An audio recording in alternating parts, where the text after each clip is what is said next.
नमस्कार दोस्तों, कैसे हैं आप लोग। सत्याग्रह स्टडी सेंटर में स्वागत है आप लोगों का। हम लोग एसएससी सीपीओ का सेट देख रहे थे। आज लास्ट सेट 9 है जो 11 नवंबर 2022 इवनिंग शिफ्ट का है। तो बाकी सेट हमने किया था जो कि आने वाले एग्ज़ाम सीजीएल और जीडी के लिए इम्पॉर्टेंट है। तो ये लास्ट सेट देखते हैं हम। तो पहला क्वेश्चन है, किस व्यक्ति की नज़रबंदी से अधिक नहीं हो सकती जब तक कि किसी उच्च न्यायालय के न्यायाधीशों से युक्त सलाहकार बोर्ड विस्तारित नज़रबंदी के लिए पर्याप्त कारण की रिपोर्ट प्रस्तुत नहीं करता है। तो ये कितना महीने का टाइम है, तो ये 3 माह से ज़्यादा किसी को नज़रबंद नहीं किया जा सकता है। ठीक है। नेक्स्ट है, उद्योग और उसके स्थान से संबंधित निम्न में से कौन से युग्म सुमेलित हैं या है। लौह और इस्पात संयंत्र भिलाई, कॉटन टेक्सटाइल लखनऊ। तो इसमें दोनों ही सही है। थर्ड है, भारत के संविधान का कौन सा अनुच्छेद संसद के सत्रों से संबंधित है। तो यह है अनुच्छेद 85। नेक्स्ट देखेंगे, निम्नलिखित में से कौन सा युग्म सही सुमेलित नहीं है। तो blue line badminton, deuce tennis, free throw volleyball, duck cricket. तो इसमें कौन सा सुमेलित नहीं है पूछा गया। तो ब्लू लाइन बैडमिंटन गलत है, बाकी ड्यूस टेनिस में से रिलेटेड है, duck cricket free throw volleyball से है। फिफ्थ में है, कौन तबला से संबंधित है। तो अल्लाह रखा खां। सिक्स्थ है, कौन सा मोरक्को यात्री मोहम्मद बिन तुगलक के शासनकाल के दौरान भारत आया था। तो ये थे इब्न बतूता। सेवेंथ है, भगोरिया सांस्कृतिक पर्व किस भारतीय राज्य संबंधित है। तो यह मध्य प्रदेश से संबंधित है। एट है, किस अंतरा आणविक बल को लंदन फोर्स भी कहा जाता है। तो यह है प्रकीर्णन बल। नेक्स्ट है, साद शुक मिनसिब सांस्कृतिक उत्सव किस भारतीय राज्य से संबंधित है। तो यह है मेघालय से। 10th नंबर है, फ्यूज तार के संबंध में निम्नलिखित में से कौन सा कथन सही है।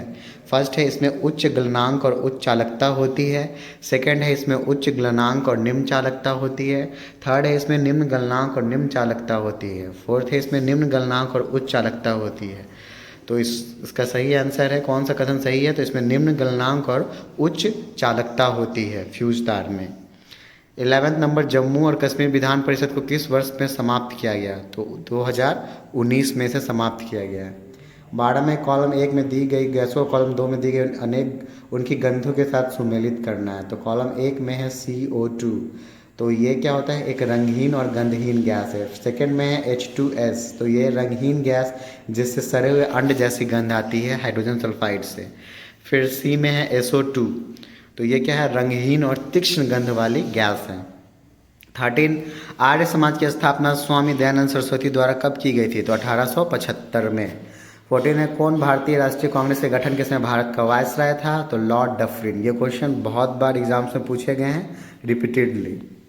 ठीक है। 15 नंबर में देखेंगे, CMIE के आंकड़ों अनुसार भारत में मार्च 2022 की स्थिति के अनुसार बेरोजगारी का प्रतिशत कितना है। तो यह है 7.6%। 16 में है, कौन से जलीय सूक्ष्म जीव पादप पल्लवक खाते हैं और फिर मछली, क्रिस्टेशिया और अन्य बड़ी प्रजातियों के लिए भोजन बन जाते हैं। तो यह है प्राणी प्लवक। 17 में, औद्योगिक क्षेत्र पर नीतियों के प्रभाव की पहचान करने के लिए अच्छा संकेतक क्या है। तो सकल घरेलू उत्पाद में उद्योग क्षेत्र की हिस्सेदारी में वृद्धि। 18 है, किस क्षेत्र में साल के 6 से 10 महीनों के लिए तेज पवन के साथ लंबी ठंडी सर्दियां होती है और औसत तापमान हिमांक फ्रीजिंग से नीचे रहता है। तो यह है टुंडा क्षेत्र। 19 नंबर में है कि किसके प्रतिपादक और मुख्य पुनरुत्थानवादी पुथुमना गोविंदन नंबूदिरी को 7 दिसंबर 2021 को केरल लोकगीत अकादमी द्वारा केरल राज्य पुरस्कार दिया गया है। तो यह है थिदम्बु नृत्यम। 20 में है, आवेग को किस प्रकार परिभाषित किया जा सकता है। किसी पिंड पर थोड़े समय के लिए कार्य करने वाला बल। 21 में है, मलिक काफूर किस खिलजी शासक के सेनापति थे जिसमें उन्हें अपनी विशाल सेना के साथ दक्षिण भारत को जीतने के लिए भेजा था। तो ये थे अलाउद्दीन खिलजी। 22वां है, 2011-12 में भारत के ग्रामीण क्षेत्रों में गरीबी रेखा से नीचे के व्यक्तियों का प्रतिशत लगभग कितना था। तो ये 25.7% था। 23वां है, निम्नलिखित में से कौन सी झील उस राज्य के साथ सही ढंग से सुमेलित है जिसमें यह स्थित है। तो पहला है भीमताल झील उत्तराखंड। सेकंड है डल झील हिमाचल प्रदेश। तो डल झील कहाँ है, जम्मू कश्मीर में। लोकटक झील असम। तो ये कहाँ है, चिल्का झील महाराष्ट्र। तो ये उड़ीसा में है। और भीमताल झील जो उत्तराखंड है ये सही सुमेलित है। 24वां में है इलियाना सीटारिस्टी विदेशी मूल की पहली शास्त्रीय नृत्यांगना है जिन्हें किसमें उनके योगदान के द्वारा 6 में पद्मश्री पुरस्कार से सम्मानित किया गया था, तो ये ओडिशी के लिए।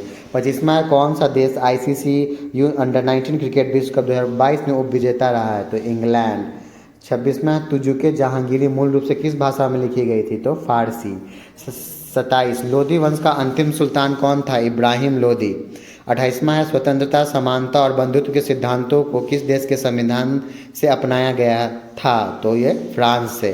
29वां है प्रथम पंचवर्षीय योजना में कौन से क्षेत्र पर मुख्य फोकस था, तो ये था कृषि क्षेत्र। अब देखेंगे 30वां संविधान के 86वें संशोधन अधिनियम 2002 द्वारा किसे संविधान में शामिल किया गया था, तो मौलिक अधिकार के रूप में प्राथमिक शिक्षा। 31वां है मार्च 2022 तक की स्थिति के अनुसार निम्नलिखित में से किस नृत्य शैली को भारत में शास्त्रीय नृत्य के रूप में सूचीबद्ध नहीं किया गया है, तो पहला है मोहिनीअट्टम, सेकंड ओडिशी, थर्ड में कुचिपुड़ी, फोर्थ में लावनी। तो लावनी जो है महाराष्ट्र का डांस है, ये इन्हें भारत के शास्त्रीय नृत्य के रूप में सूचीबद्ध नहीं किया गया, बाकी ये तीनों जो है शास्त्रीय नृत्य हैं। 32वां में है कागज़ की सीट या कंप्यूटर स्क्रीन जैसी द्विआयामी सतह का उपयोग करके अणुओं को त्रिआयामी संरचनाओं का प्रतिनिधित्व करने के लिए किस सूत्र का उपयोग किया जाता है, तो यह है डैश वेज सूत्र, डैश वेज फार्मूला। 33वां है कानून के शासन का विचार किस देश के संविधान से अपनाया गया था, तो यूनाइटेड किंगडम। 34वां है दिल्ली सल्तनत के शाही दरबार में एक महत्वपूर्ण पद था और उसकी भूमिका सभी विभागों के एक सामान्य पर्यवेक्षक की थी, तो यह है दीवाने विजारत। 35वां है यह एक ऐसी फसल है जिसका उपयोग खाद्यान्न और चारे दानों के रूप में किया जाता है। यह खरीफ फसल है जिसे उगाने के लिए 21 डिग्री से 27 डिग्री सी के बीच तापमान और या पुरानी जलोढ़ मिट्टी की आवश्यकता होती है। उपरोक्त कथन में से किस फसल का वर्णन किया गया है, तो ये मक्का के बारे में वर्णन है। 36वां डिजिटल इंडिया योजना का शुभारंभ किस वर्ष किया गया, तो ये 2015 में शुभारंभ हुआ है। 33वां निम्नलिखित में से कौन सी नदी गंगा की सहायक नदी नहीं है, तो घाघरा, भीमा, रामगंगा, यमुना। तो पता है हमें कि गंगा की सहायक नदी है घाघरा, रामगंगा और यमुना। भीमा जो है वो दक्षिण भारत में बहती है। 38वां है आवर्त सारणी के किस परमाणु क्रमांक तत्व का नाम डायनामाइट के आविष्कारक और नोबेल पुरस्कार के संस्थापक अल्फ्रेड नोबेल के नाम पर रखा गया है, तो यह है 102 परमाणु क्रमांक का तत्व। 39वां है पहला आईसीसी महिला क्रिकेट विश्व कप वर्ष कब आयोजित किया गया था, तो 1973 में।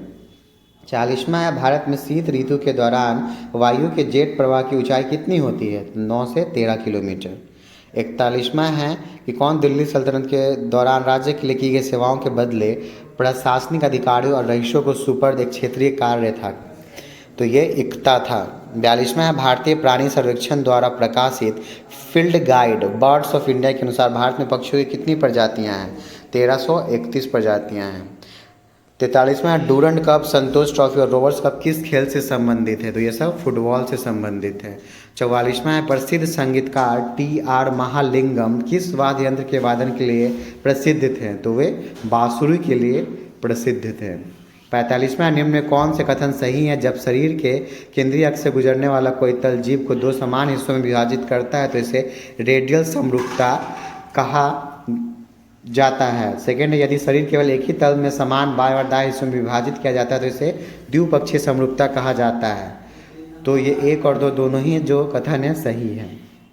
46वां निम्न में से कौन सा विकल्प सही है, तो देखेंगे सकल प्राथमिक घाटा बराबर सकल राजकोषीय घाटा माइनस शुद्ध ब्याज देनदारी, ये चारों कथन में से ये सही है। 47वां है 3000 stitches ordinary people extraordinary lifes पुस्तक की लेखिका कौन है, तो ये है सुधा मूर्ति, ये उनकी बुक है ordinary people extraordinary lives.